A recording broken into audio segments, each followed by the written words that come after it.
Hi friends, welcome to honey care channel. இன்றைக்கி நம்ம சேனலில் மோர் மிளகாய் எப்படி செய்து பார்க்கலாம். அதுக்கு வந்து இந்த மிளகாய் எடுத்துருக்கேன் நான்.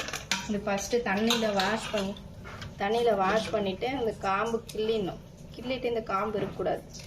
காம்பு இருந்தால் சீக்கிரம் காயாது. அதனால் இந்த மாதிரி தனியாக நம்ம காம்பு எடுத்துட்டு கொஞ்ச நேரம் வெயிலில் வச்சுக்கலாம்.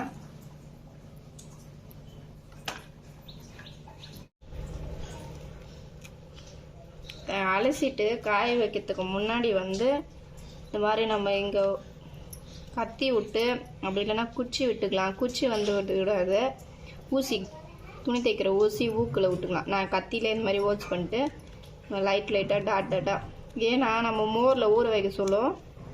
அந்த மோர் வந்து இது உள்ளே ஊறணும், அப்போ தான் நம்மளுக்கு காரம் எடுக்காது. பச்சை மிளகா மோர் மிளகா சாப்பிட சொல்லும். அதனால் இந்த மோர் ஊறுறதுக்கோசம் நம்ம லைட்டாக இப்படி குத்தி விடுறோம்.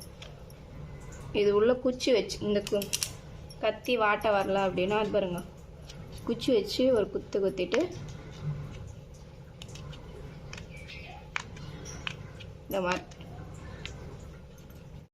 நான் வெயிலில் வச்சு எடுத்துட்டேன். இங்கே பாருங்க, கொஞ்சம் கூட தண்ணி இல்லை. ஏன்னா தண்ணி இருந்துச்சுன்னா ஒரு மாதிரி சளிப்பு வாசனை வந்துடும். அதனால தண்ணி இல்லாமல் இது பண்ணிக்கினேன். இப்போ மோர் எப்படி ஆட் பண்ணேன்னா, இதில் டம்ளரில் கொஞ்சம் தண்ணி ஏற்றுனேன்.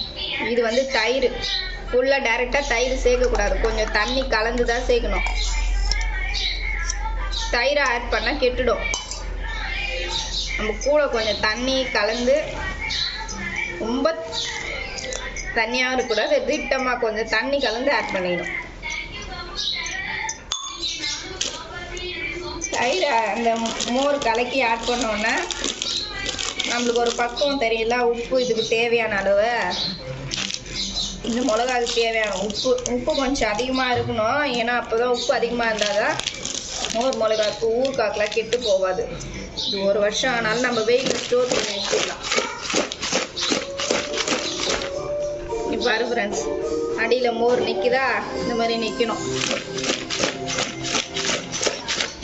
இந்த மாதிரி உப்பு போட்டு நம்ம ஒரு நைட் அப்படியே வச்சிடலாம்.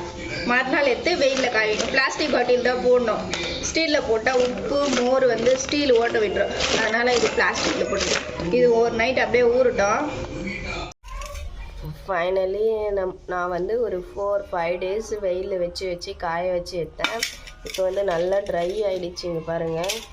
முடிச்சா சவுண்டு வரணும், அப்படியே ஈரப்பதம் இருக்கக்கூடாது. அப்போ அந்த மாதிரி ஸ்டோரேஜ் பண்ணி வச்சாதான் நம்ம 6 மாதம் வருஷம் ஆனால் கூட கெடாது. நான் இது போட சொல்ல வந்து எவ்வளோ இருந்துச்சு, 1/4 கிலோ மிளகா போட சொல்ல. ஆனால் காஞ்ச பிறகு எவ்வளோ கம்மியாயிடுச்சு, காஞ்ச பிறகு கம்மியாயிடும்.